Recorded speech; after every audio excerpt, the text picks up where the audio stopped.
নির্মহল গিয়ে আমার কিরকম লাগছে আর নির্মহল থেকে আইবার সময় আমি নৌকার থেকে কেমনে পড়ে যেতে আসতাম জানার হইলে পুরোটা ব্লগ দেখিও। সো হাই এভরিওয়ান, আমি Riya, welcome to my Facebook blog. আগরতলার থেকে মেলাঘর যাইতে 53 কিলোমিটার লাগে যায় আর মেলাঘরের মধ্যেই আছে নির্মহল। আর আমরা উবের দিয়ে আইসি 1 ঘন্টার মতো সময়ও লাগে গেছে। আমরা রোটেশনে বাসে গেছি না কেন কি আমরা কেউই ভালো মতো রাস্তা চিনি না, আমরা কম মানুষ গেছিলাম।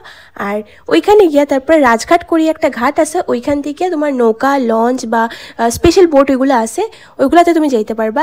কিন্তু ওইগুলা মানে বেশি মানুষ হইলে তারপরেই তারা ছাড়ে। তো আমরা কিতা করছি, হাতে টানা বোট যেগুলো আসলো ওইগুলা ভাড়া করে নিয়েছি 350 টাকা দিয়া, মানে যাইবার আর আইবার। তো যাইতে সময় লাগে যায় 20-25 মিনিটের মতন, আইতে সময় এরকমই লাগে যায়। আর আইতে সময় একটু তাড়াতাড়ি আয় যেমন আমার লাগছে। আর এখানে দেখো আমার পিছনে প্যালেসটা দেখা যায়, নির্মহল প্যালেস, যেটা উপরের দিকটা পুরো সাদা, নিচের দিকটা পুরো লাল।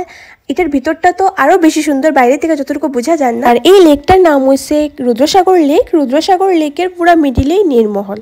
নির্মহল বানাইছেন রাজা বীর বিক্রম কিশোর মাণিক্য 1930 থেকে 1938 মধ্যে বনি গেছিল। আর এই মহলটা বানানোর কারণ হইল মহারাজা তখন রানীরারে নিয়ে আইয়া এখানে রেস্ট করতো গরমের সিজনে।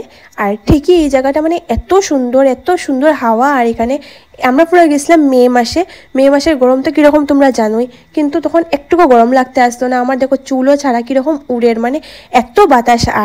আর এখানে এক একটা রুমের মধ্যে এক একটা জিনিস লেখা আসতো, আমিও সব কিছু পড়তে আসতাম। আমার না এরকম হিস্টোরিক্যাল প্যালেস খুব ভালো লাগে, আমি এক্সপ্লোর করতে খুব ভালো পাই। ইন ফিউচার যদি আরও করি তোমরা আমি সব কিছু শেয়ার করবো, কেন কি আমার খুব বেশি ভালো লাগে মানে পুরানা জিনিস নিয়ে চর্চা করতে, বা আগেকার দিনে রাজা রানীরা কীরকমভাবে জীবনযাপন করতো এগুলা পড়তে বা এগুলোর বিষয়ে জানতে আমার খুব বেশি ভালো লাগে। আর এই সিঁড়িটা দিয়ে উপরে যাওয়া যায়, উপরে গিয়ে আমি তোমরা দেখাইলাম উপরটা কিরকম।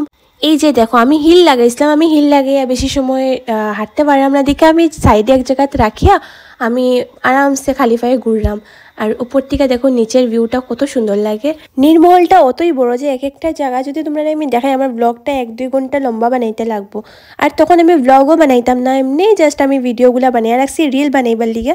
ওইখান থেকে আমি তোমরা লোকে ভাবলাম আজকে একটা ছোটো মোটো ব্লগ শেয়ার করি। ওই সময়ের বেডরুম, কিচেন, বাথরুম, হল ঘর, তারপরে এদিকে ডান্স রুম, ওইগুলা কীরকম কি এখানে সব কিছু দেখতে পারবা আইলে পরে।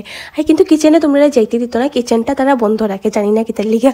আর তারপরে এখানে দেখো সাইডের মধ্যে এই গোল গোল ঘুরে এই জায়গাটাতে আমি ফটো উঠতে আসলাম, ভিডিও বানাইতে আসলাম।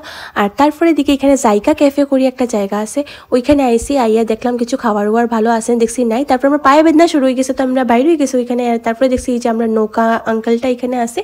তো আইবার সময় এরকম একটা মানে ওয়েদার দেখে আমরাও খুব ভালো লাগতে আসলো, কিন্তু হঠাৎ করিয়া এরকম হাওয়া আইসে আর হাওয়ায় নৌকারে পুরো পাড়ে আইতেই দেন না, বারবার এটারে ঘুরিয়া মিডলে নেয় গিয়ে। আর নৌকা খালি এদিকে পাল্টি খায়। আর আমি তো ডরাইলাম কেন কি, একটা আমি জল ডরাই, তার মধ্যে আমি সাঁতার যাই না, যদি আমি পুরি যাইতে আমার তখন বাঁচাইবার কেউ থাকতো না এখানে। আর এত বেশি আমার ডর লাগতে আসলো। আর তারপরে মানে পুরো আমরা পাড়ে আইয়া নামতাম জাস্ট, তখন আবার নৌকা ঘুরাই দিছে, নৌকা ঘুরিয়ে পুরো মিডলে আই পড়ছে। তো কাকুটাও অনেক ডরাই গেছিলো। তারপরে দিয়ে কোনো রকমের তো আমরা এটা ক্রস করিয়া আই গেছি। নৌকা থেকে নামার পরে যে আমি একটা শান্তি পেয়েছি এটা খুঁয়ে বুঝাইবার মতন না। আচ্ছা যাই হোক, তো আজকের ব্লগ অতটুকু, ভালো লাগলে একটা লাইক করে দিও। বাই।